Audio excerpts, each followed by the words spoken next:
Hi guys, happy Wednesday. I am Jen Lorman, exercise physiologist, mom of 3, co-creator of Tighten Your Tinkler. I'm Christina Walsh, mom of 2, physical therapist and co-creator of Tighten Your Tinkler. And we are excited today to talk to you guys about your mindset. We have this conversation with every single woman that comes in to see us one-on-one. And it's something we work on a lot for ourselves. Say that again. Amen. Which is why we want to bring some practical advice to you today, tips that you can start doing today to change the story in your own head, which it's probably not an unfamiliar concept that often we're our own worst enemy. And the most powerful change we can make is always right here. One of my favorite quotes is by Rich DeVos, which says, "Whether you think you can or you think you can't, you are right." Yeah. So success and failure really does start right here between the ears. And yes, we are cheerleaders, but we truly want to give you some practical tips and the science behind how this works and why it works and how quickly you can really get your mind right. Yeah, Jen and I have each a personal story to share about how a small shift in mindset made a huge difference in our well-being and our ability to conquer the next hurdle that life threw at us. Go ahead, you start. So for me, I know there's a lot of talk about focusing on your gratitude and gratitude journals and all this, and I am a big believer in that, but I was a believer in that to the point that I wasn't letting myself go the other way, which is also incredibly important.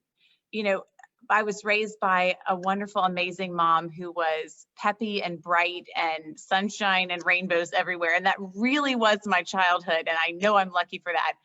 But when I lost her, I was not letting myself grieve that loss deeply enough. I was telling myself, everybody loses their mom, and this is something we're all going to have to go through. And I had her for all these years, and how lucky was I? And I wasn't letting myself feel all the depth of grief that you should let yourself feel when you lose your parent.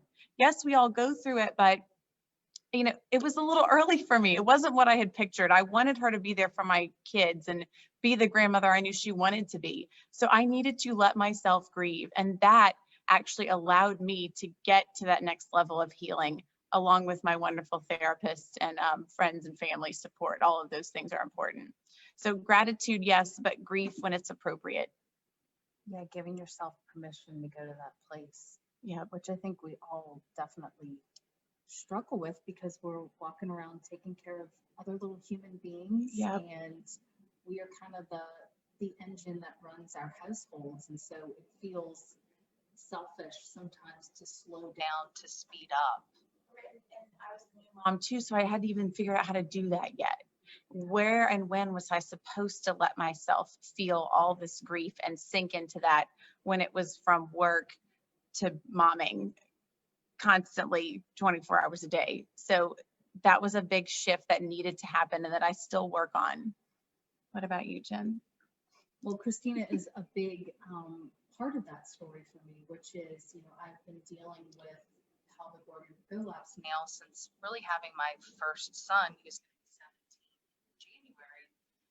in January, and had been making a lot of progress because we had been testing this protocol for a while, and had a really massive setback, was in a lot of pain, having a lot of pressure, and just feeling like I had regressed back to ground zero, really, and was so frustrated with my body and really was struggling with feelings of that my body had betrayed me.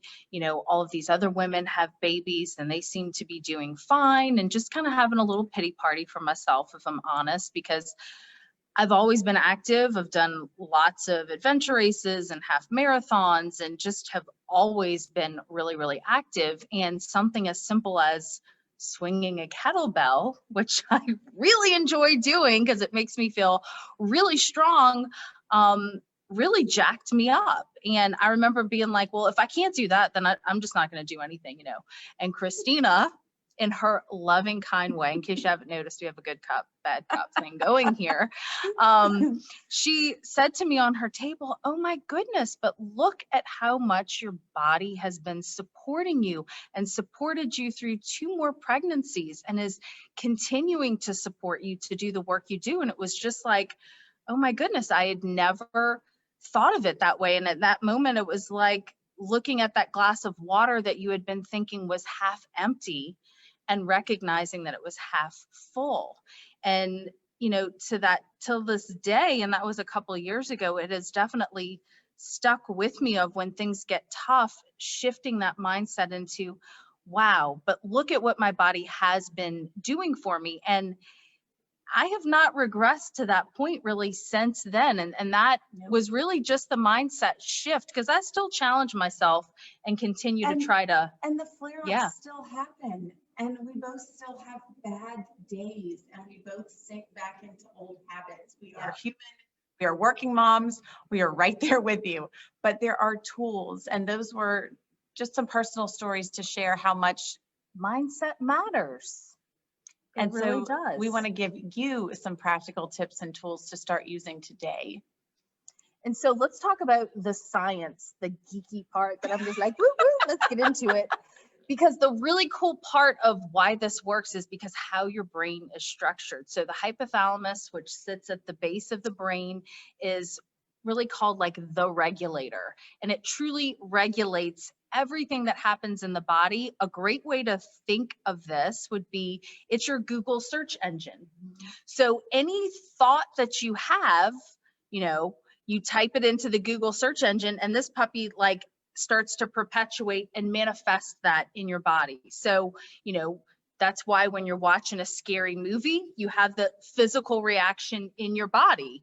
It's that input going in and how your brain is interpreting that. Did you want to add anything? Yeah, no, I just completely agree. And this resonates with me so much. I love to hear Jen talk about it this way, because the first like self-help book that actually meant anything to me was framing it this way too, and in different words, but that the brain is that supercomputer. And the book that I was reading was our self-talk is the program it will run. So same idea. That is exactly what we're talking about. And I actually had the pleasure of hearing Noah St. John, who is an author that we'll talk about in a little bit. I heard him speak 10 years ago in a mastermind group that I was in, and was fascinated by this research. And in his book, he discussed why affirmations didn't work, because I had previously tried affirmations, and affirmations are really just like a positive statement. You know, maybe you've heard this before, where you write something on a sticky note and you put it on the mirror and you look yourself in the mirror and you say this. And then, you know, for me, my brain would like go, this is bullshit. You know, like, I don't believe you. And so like, how does this work for people? Because like, it doesn't feel real or genuine to me. And so his philosophy was make it an affirmation, talking about formulating the right question to yourself that elicits a more positive response. So an example of that would be looking in the mirror like, I am beautiful. And you're like, yeah, right. You know? The meter's like, wow.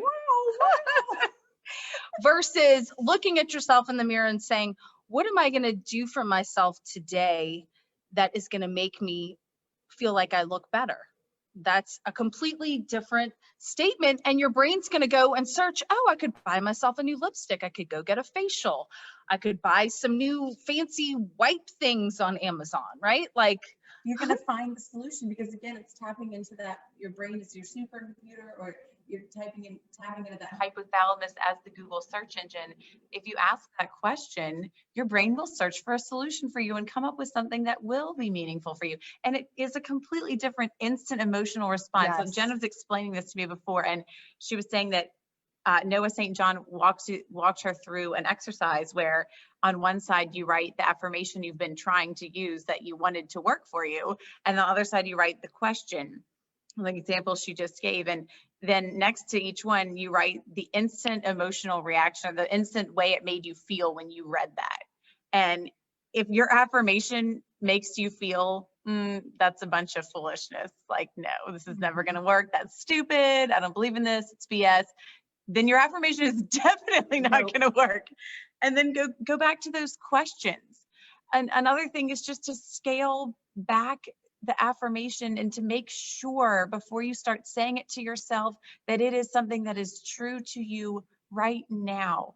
So maybe it's not I'm beautiful. Maybe you're not there. Maybe it's I am working on taking better care of myself. Maybe for a mom like me, still relatively on the newer end of this journey, it's I am learning how to put myself on my list again. I am worthy of 10 minutes a day for me. Those things I can believe and I can get behind and I know are true. So well said. And the name of the book as a reference for you guys, Noah St. John is the name of the author, and a great book it's called The Book of Affirmations, Discovering the Missing Piece of Abundant Health, Wealth, Love, and Happiness.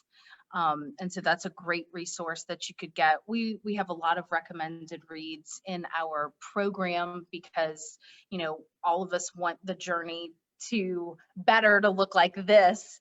And it really looks like this. Yeah, the journey to getting better is never a straight shot up.